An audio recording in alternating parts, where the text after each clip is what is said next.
বিসমিল্লাহির রহমানির রহিম। সরকারি হরগঙ্গা কলেজের একাদশ শ্রেণীর শিক্ষার্থীদের জানাই স্বাগতম। এই করোনা মহামারীর সময়ে আশা করি তোমরা সকলেই ভালো আছো।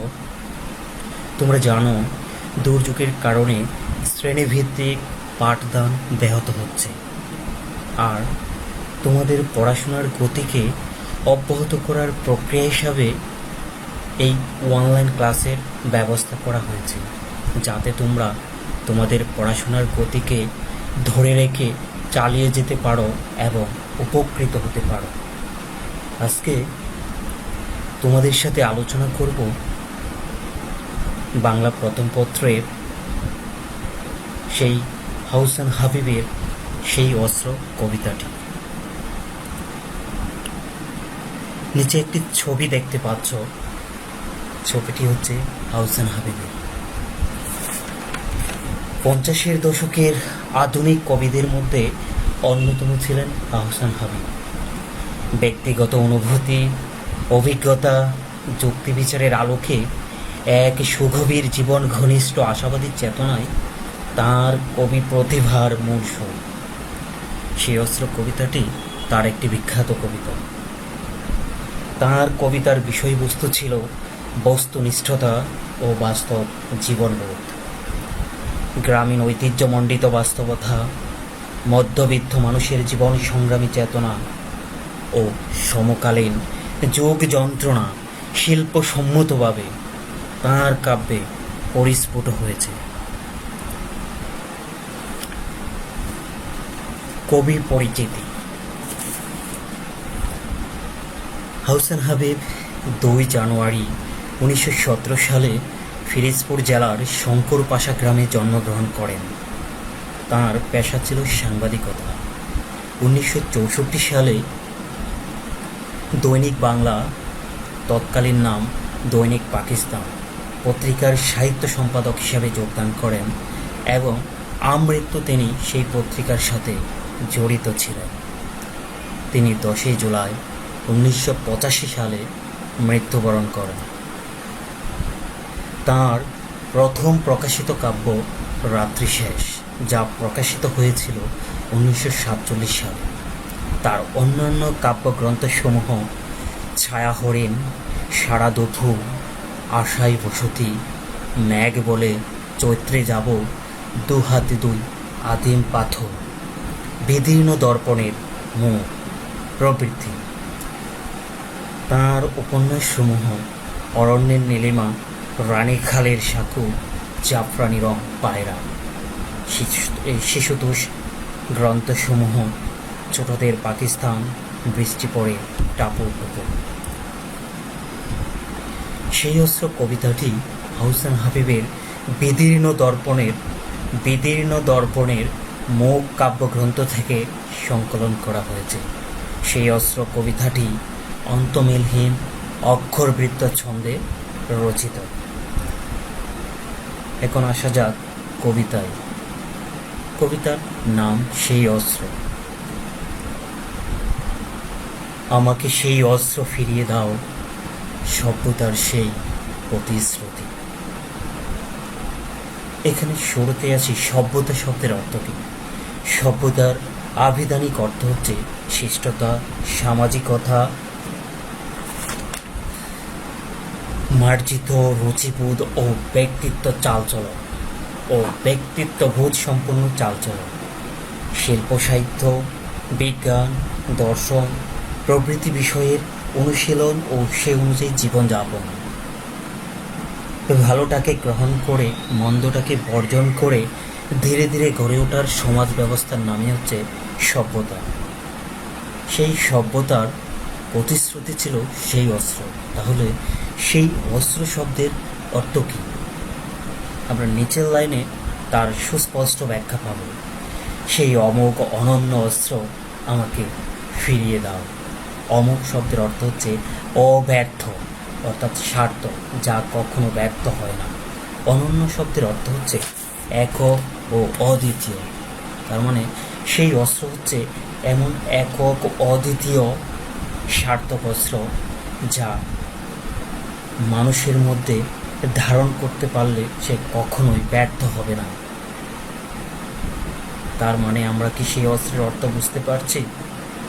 আমরা নিচের ছবিটার দিকে তাকালে আমরা কি দেখতে পাই? একটি লাভ, যার অর্থ হচ্ছে ভালোবাসা। সেই অস্ত্রের অর্থই হচ্ছে ভালোবাসা।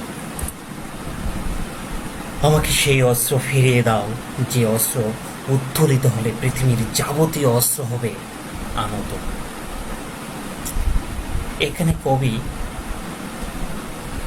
যুদ্ধে ব্যবহৃত ছোট বড় কিছু অস্ত্রের কথা বলেছেন, যে অস্ত্র যদি ভালোবাসা নামক অস্ত্র উত্তোলিত হয়, তার কাছে সেটা অবনত বা নিচু হয়ে থাকবে। আমরা নিচের ছবিগুলিতে কিছু ছবি দেখতে পাচ্ছি, পিস্তল, চাকু এবং বোমার কিছু ছবি। এই ছবিগুলি বা এই অস্ত্রগুলির প্রয়োজন হবে না যদি মানুষের মধ্যে ভালোবাসা নামক অস্ত্র থাকে তাহলে। কেননা ভালোবাসা মানুষের মধ্যে দ্বিধাদ্বন্দ্ব ও বিদ্বেষকে দূর করে দেয় এবং এই নিচের প্রদর্শিত সকল প্রকার মারণাস্ত্রকে পরাজিত করে বারবার। তাই কবি বলেছেন, পৃথিবীর যাবতীয় অস্ত্র ভালোবাসা নামক অস্ত্রের কাছে মাথা নত করবে। যে অস্ত্র উত্থিত হলে অরণ্য হবে আরো সবুজ। অরণ্য শব্দের অর্থ কি? আমরা বুঝি বন বনানী, বৃক্ষরাজ। আমরা জানি যে মানুষের জীবন ধারণের জন্য বৃক্ষরাজির প্রয়োজন অনস্বীকার্য। আমরা যে মহামূল্যবান অক্সিজেনটা গ্রহণ করি সেটা আমাদেরকে বৃক্ষরাজি দেয়। ঠিক তেমনি আমরা যে কার্বন ডাইঅক্সাইড ত্যাগ করি সেটা আমাদের সেই বৃক্ষরাজি শোষণ করে আমাদের পরিবেশে ভারসাম্য রক্ষা করে এবং আমাদের পরিবেশ এবং আমাদের বনবনানীকে করে আরও সুন্দর, আরও চিরসবুজ। মানুষ যখন তাদের ব্যক্তিগত কিংবা জাতীয় স্বার্থে অরণ্যকে করে ভিড়ান, তখনই পরিবেশে নেমে আসে প্রাকৃতিক বিপর্যয়, যার মূল কারণ হচ্ছে জলবায়ু পরিবর্তন। তাই কবি এখানে বলেছেন, ভালোবাসা নামক অস্ত্র যদি বিবেকে থাকে তাহলে সে কখনোই বিবেকহীন নির্বিচারে কোনো অরণ্যকে সে ধ্বংস করতে পারে না। ঠিক তেমনি নিচের লাইনে দেখব, নদী আরও কল্লোলিত, পাখিরা নীরে ঘুমোবে। কল্লোলিত শব্দটা হচ্ছে ঢেউ। আর নদী আমরা জানি পৃথিবীতে পানির যতগুলি উৎস আছে এর মধ্যে নদী অন্যতম। আমরা জানি পৃথিবীর 2/3 জড়িয়ে আছে পানি। এই পানি একটি সমাজ, একটি জাতির জন্য আশীর্বাদ। কিন্তু আমরা দেখব বর্তমান বিশ্বে মানুষ সেই নদীর গতিপথকে বিভিন্নভাবে নিয়ন্ত্রণ করার চেষ্টা করছে, যা নদীর যে স্বাভাবিক ঢেউ সেটাকে থামিয়ে দিচ্ছে, নদীকে মেরে ফেলছে, নদীকে গতিহীন করে ফেলছে, যা আমাদের প্রত্যেকটি প্রাণী, পাখির মতো প্রত্যেকটি প্রাণীদের সহাবস্থানকে করে তুলছে আতঙ্কিত। তাই আমরা ভালোবাসা নামক অস্ত্র যদি ধারণ করি তাহলে প্রাকৃতিক যে জিনিসগুলো, প্রত্যেকটি বস্তুর যত্ন আমরা নিতে পারবো এবং আমরা সেগুলোকে কখনো ধ্বংস করব না।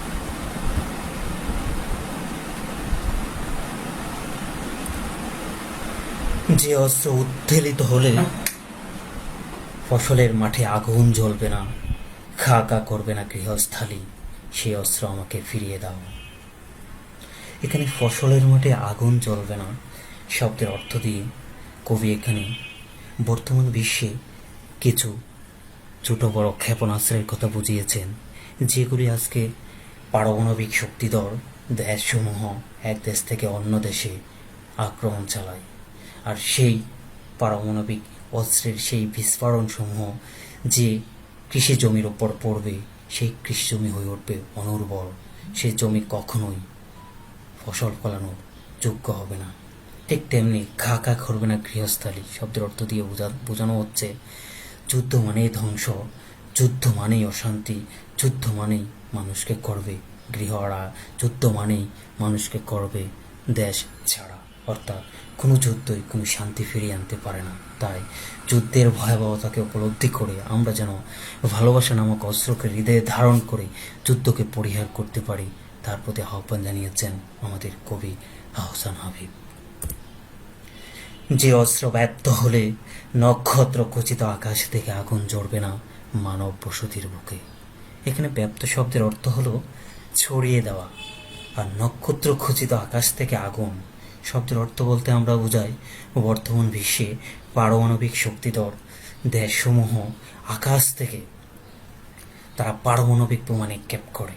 এই প্রসঙ্গে কবি একটি বিষয় আমাদেরকে স্মরণ করিয়ে দিয়েছেন, সেটি হচ্ছে আমরা জানি যে দ্বিতীয় বিশ্বযুদ্ধে 1945 সালের দ্বিতীয় বিশ্বযুদ্ধে সেই জাপানের হিরোশিমা এবং নাগাসাকিতে 6 ও 9 আগস্ট যথাক্রমে লিটল বয় এবং ফ্যাটম্যান বোমা দুটি সেই যুক্তরাষ্ট্র কর্তৃক নিক্ষিপ্ত হওয়ায় সেই জাপানে বংশ পরম্পরায় এখনো মানব শিশুকে যুগ যুগ ধরে পঙ্গুত্ব বরণ করতে হয়েছে।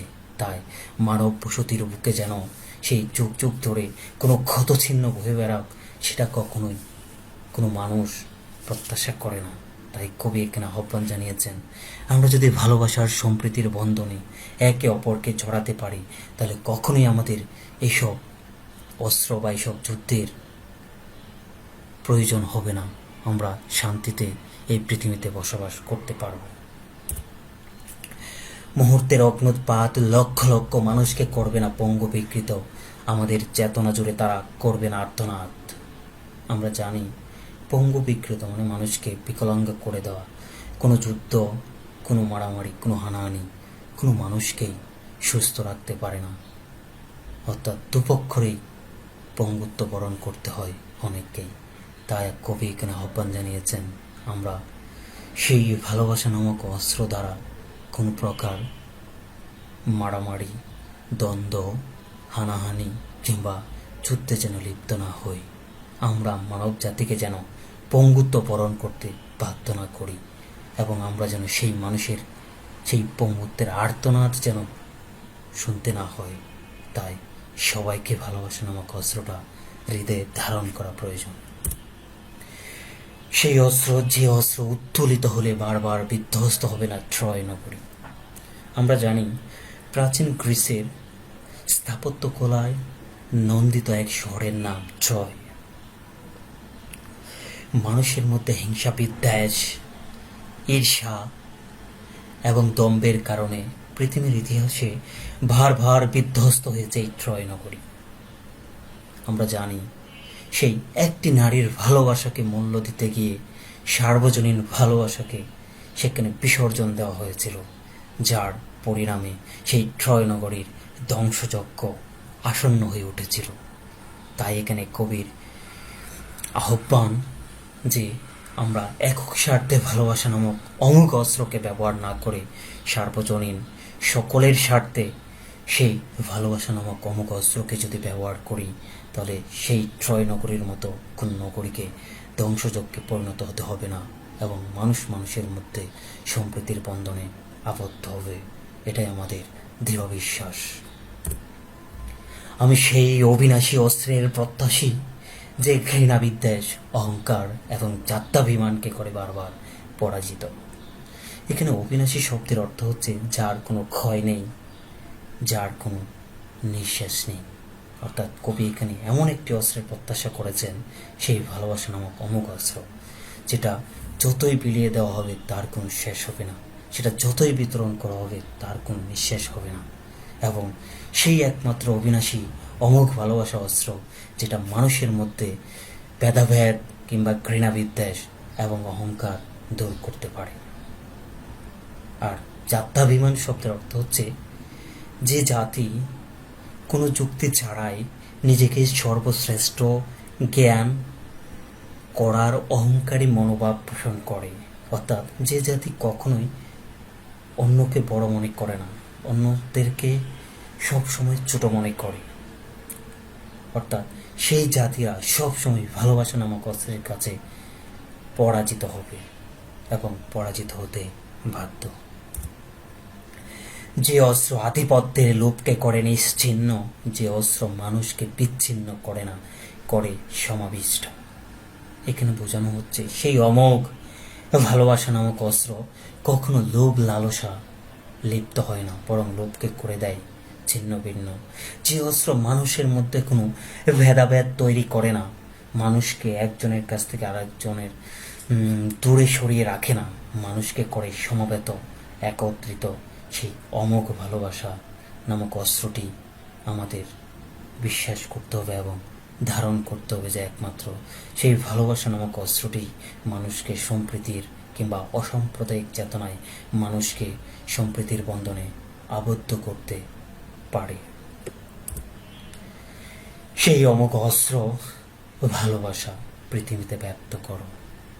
আমরা আগেও বলেছি, ব্যক্ত শব্দের অর্থই হচ্ছে ছড়িয়ে দেওয়া, অর্থাৎ কবি আহসান হাবীবের সেখানে আহ্বান জানিয়েছেন যে অমোঘ অস্ত্র ভালোবাসাকে পৃথিবীতে ছড়িয়ে দাও, তাহলেই মানুষে মানুষের মধ্যে সম্প্রীতির বন্ধন আরও সুদৃঢ় হবে।